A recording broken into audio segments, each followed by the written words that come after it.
Hey guys, what is up? It is No Help and welcome back to another video today. Today is a very exciting video because we get the Sailing Development Progress Update Milestone 1 Navigation. So we're going to take a look at this today. Buckle up, this might be a long one. Ahoy there, we're thrilled to be sharing a much awaited progress update on sailing, old school RuneScape's first new skill. The team has been busy implementing navigation, making player boats more seamlessly through Gillinor's open ocean. Admittedly, this part of the project has taken longer than we initially expected. We've encountered various technical obstacles that had to be overcome.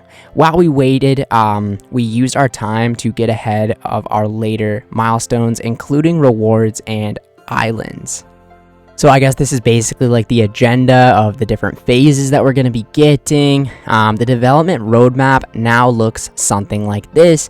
You can see that the skill cape and icon competition has moved into phase 3, while navigation and the tech alpha has been brought forward. So it's just showing the different ways of them doing everything, right? Sailing is a very ambitious project, perhaps our most ambitious project to date, 100%. But we're confident that we can handle challenges as they come. We know you'd all prefer if we took our time with the skill instead of rushing it out the door, 100%. Like they did with the evolution of combat, they rushed that shit. That's why we're so excited to share or to show you all what we've been working on these past few months.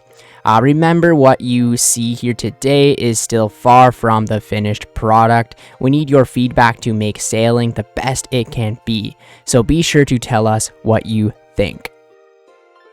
Okay, so navigation milestone 1.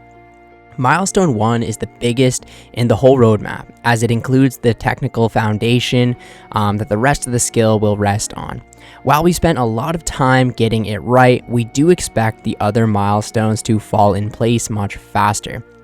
Navigating your way around the sea is shaping up to be very similar to how we described it during refinement, where you'll use the classic click to move controls to move your boat across the sea, while also moving your character on the boat.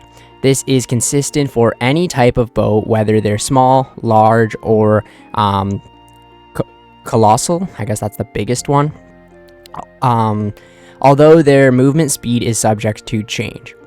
We've previously shared a proof of concept prototype, but now it's time to look at the real deal. So there is a video right here that will show pretty much what they mean by this whole thing. So maybe I'll check that out later. I just want to get through the rest of this blog.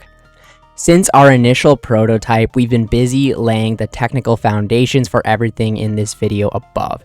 This included improvements to the stability and performance of the Java and the C++ clients, and the engine work required to make boats turn, control their speed, add collision, element boarding and multiplayer options, increase draw distance, block out scenery, and more. You'll notice that we haven't yet implemented weather mechanics. We're still experimenting with this feature, and we want to ensure it feels right before we show it off. We realized early on that although both boats and player characters use the click to move mechanics, we want navigation to feel distinct from player movement. When turning in your boat, it will move in an arc rather than instantly facing the direction you want to move in, which feels more natural. We're also working on a pathfinding algorithm and looking to see how we can offer more manual controls to lend a skill-based feel to the skill. This is something we're really keen to get your feedback on, so we can ensure we're moving in the right direction. That does sound kind of interesting. I don't know what everyone will think of that, right? Maybe they just want it to be simple, but in more of a manual way might be kind of cool. Our next technical innovation requires a bit of explaining behind the scenes. We have player entities and NPC entities that work very different within the same code.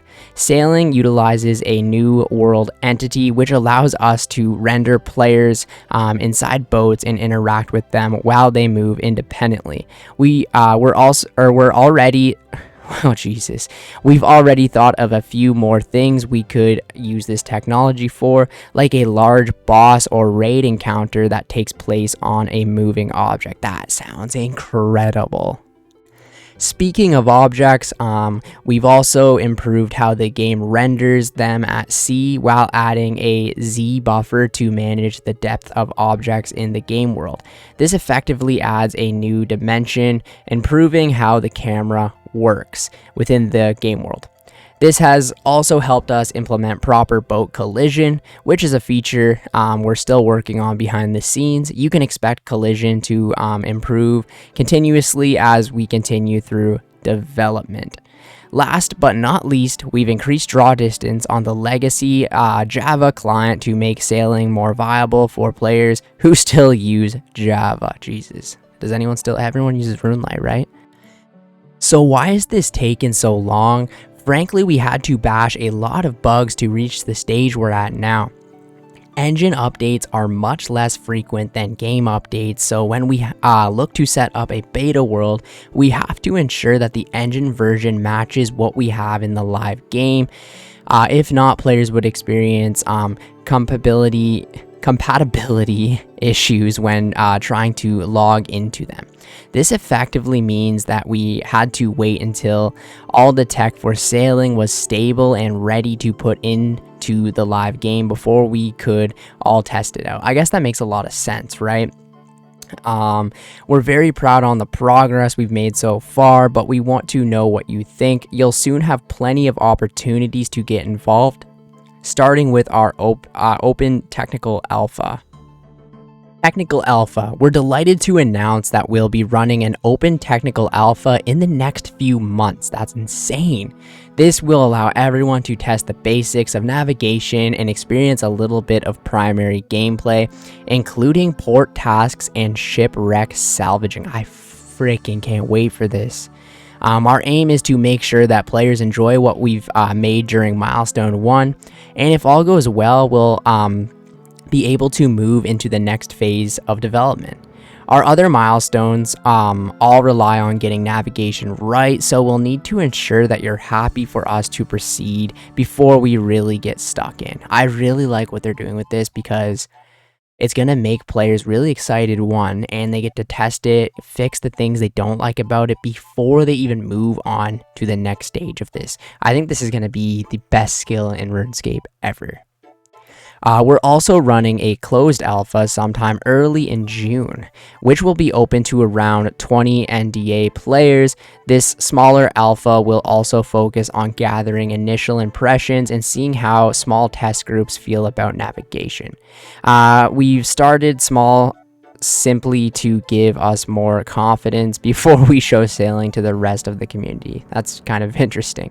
We know that first impressions can have a lasting influence on a player opinion, so we're hoping that extra layer of feedback will help us polish those last little details before we go public. Makes sense, right? Because if you get the whole community Twitter, this sucks, right? They're really... Yeah, I'd rather 20 people look at it and be like, okay, you could change this, you could change that, and then we'll release it to the public. It makes a lot more sense. After the closed playtest, we'll evaluate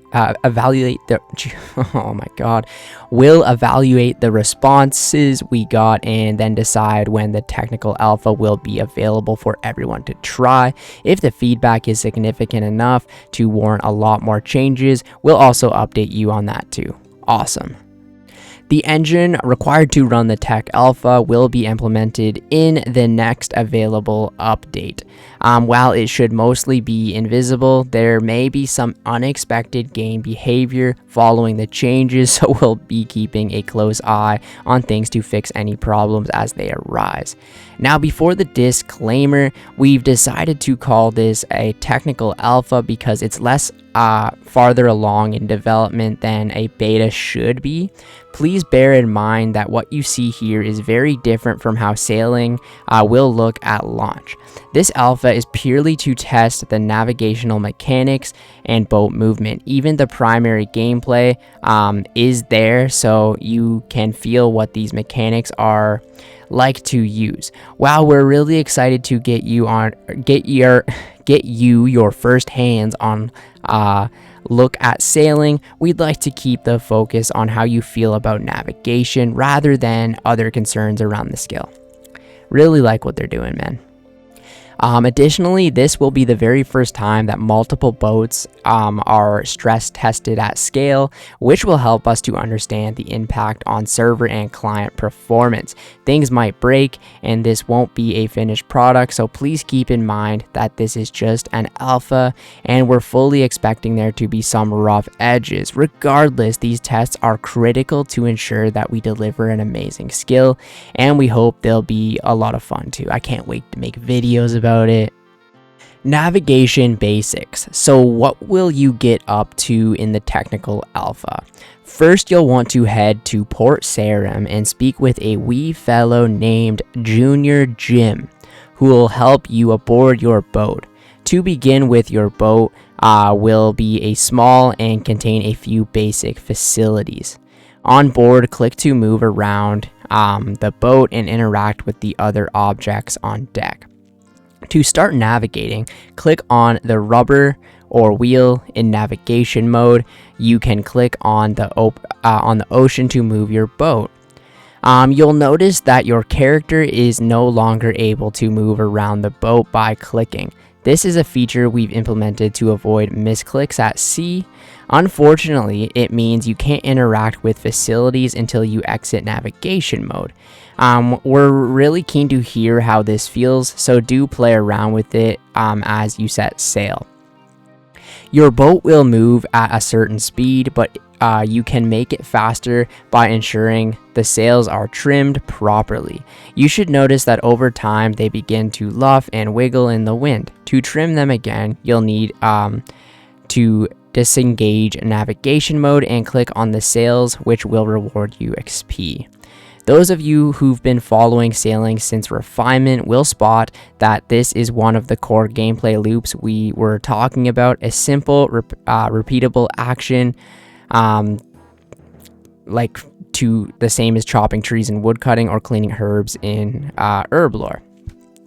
You can also earn XP by interacting with the other facilities on your boat, including cannons, weighted dredging nets, salvaging stations, and more. Not all these facilities are available during the alpha test, but you can try out shipwreck salvaging to see how it feels. Boat terminology, roles.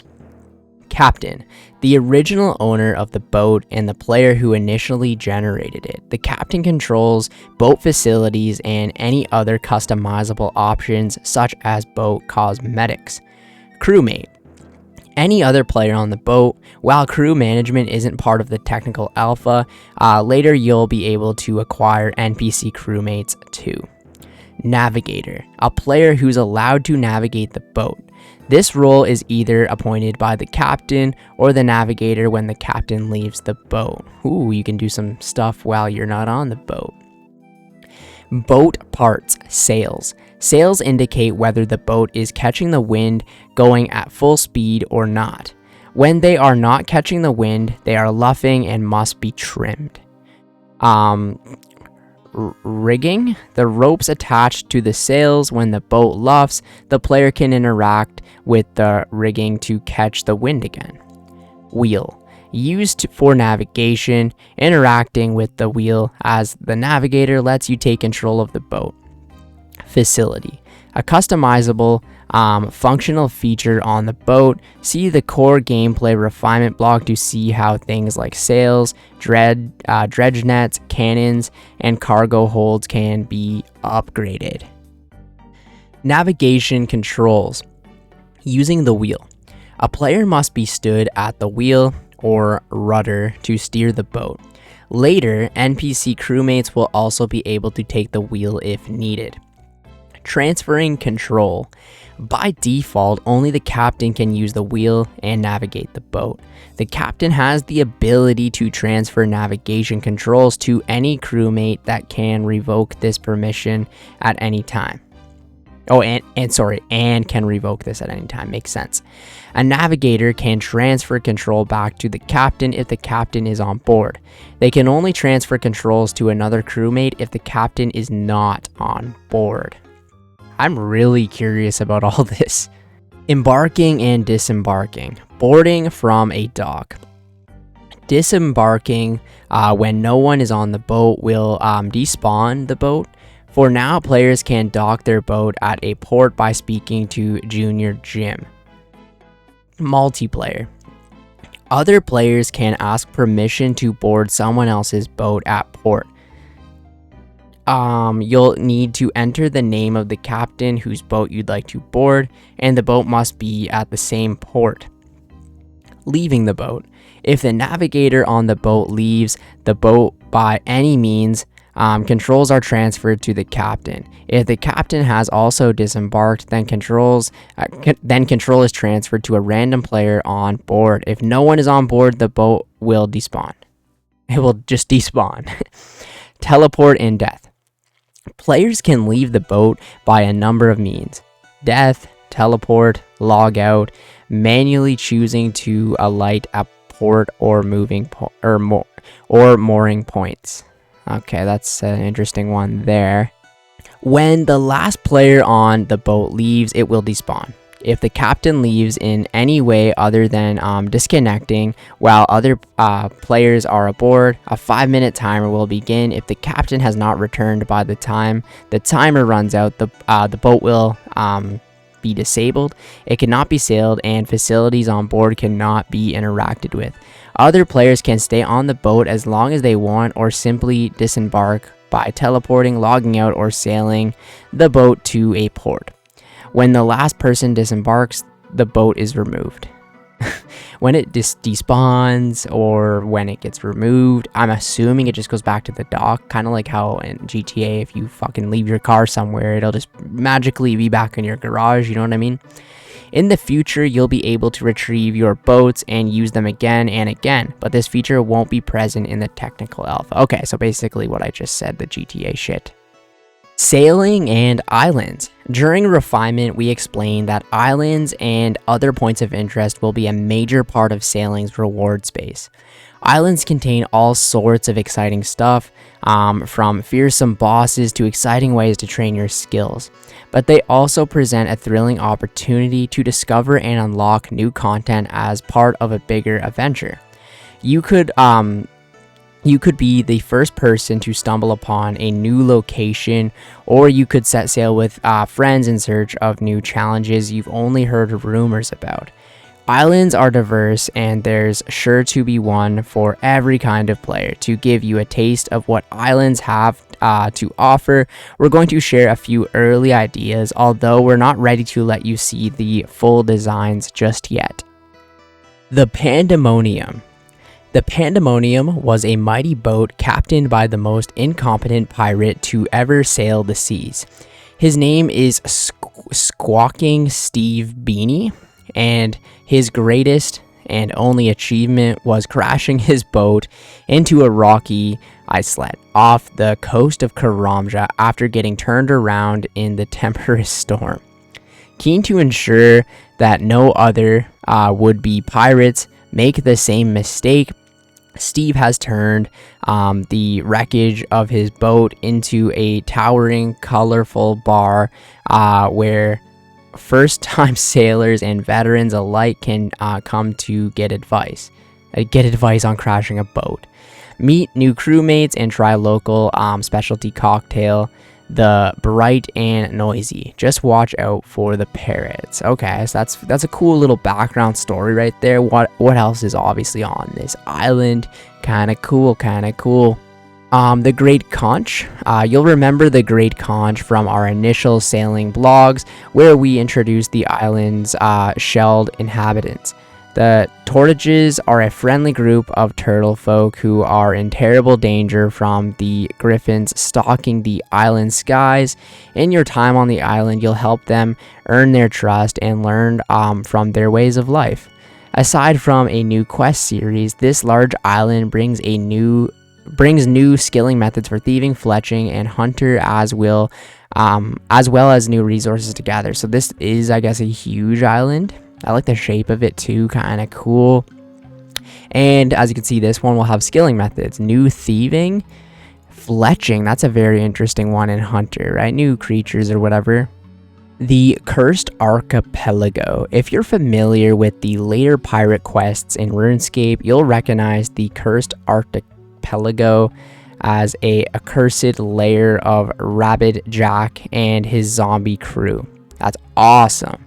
You'll get to pay a visit as part of the backported pirate storyline, although as always there's an old school twist which will make exploring the archipelago a totally new experience. These are 7 small islands where once a bustling fishing community but are now home to only the restless undead. An outpost on the northernmost island is overrun by Margals. Whether they're protecting must be worth a great deal. So that's really cool. I like the whole quest, lore, story background. And it looks like maybe you go on this one, for example, right, and you got to sail over to that one. I don't know how that's going to work yet. Very cool. We've got Shrieking Rock. Until recently, smugglers used this natural cave system as a hideout to store their ill-gotten goods, but when they expanded farther into the caverns, they awakened an ancient evil. Peering into the darkness, they found the darkness staring back, and before they could escape, monsters poured from the shadows and dragging them back into the gloom. Since then, the island has been abandoned, but sailors claim that on moonless nights, you can still hear the screams of the unfortunate smugglers echoing from the cave mouth. Do you dare learn the secret of Shrieking Rock? That sounds so cool. I love the whole background, the story of it. Maybe it's going to be a raid or some type of boss. Sounds awesome. We've got Kelphos. This sunny island paradise has recently experienced an influx of new visitors. While the locals are pleased to welcome so many new faces, supplies on the island are dwindling and things are getting dire. Help to restore the balance, and this island could become your home away from home with a new player-owned house portal and island wall kit. Watch out for cheeky crabs. All of these just sound so good to me. I don't know what it is. I really want this update to come in the game because sailing will just include so much content. Like each island could be a new boss, a new raid, a brand new skilling method. It's just so cool. Community consultation islands. That's all the information we can share about islands for now. Community feedback has been integral to sailing to ensure that you've got all the information you need to tell us your thoughts. We'll only return to island discussion once we're farther along in development. We have some fantastic ideas. If we do say so ourselves, I would agree. But before we can have the all-important decision about balancing and XP rates with you, we need to assure that sailing stands by itself. Islands are full of new experiences and top-level resources, a strong reason to train sailing, but we don't want to give anyone the impression that this is a skill you're forced to train to get access to these new experiences and high tier resources. First, we want to show you that sailing is a skill that you'll train because it's fun. Therefore, we're pushing the conversation about islands until you know a bit more about the skill itself. Once we've breezed past milestones 1 to 3, navigation, primary gameplay, and boat customization and crew management, we'll be ready to talk about islands and the rest of the sailing reward space. I guess you know they gotta give us a little bit of a teaser to get us excited though.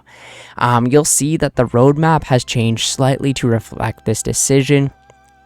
As a result, we've delayed the player designed islands and icon competition until a little later, but rest assured it's still happening. Yeah, it's not super important right now, you know what I mean? They want to get the mechanics right, they got to get the engine stuff right, and that's obviously a lot more important than the skill icon, you know what I mean? We're really excited to show you the islands we have so far, and we'd love to hear your suggestions too.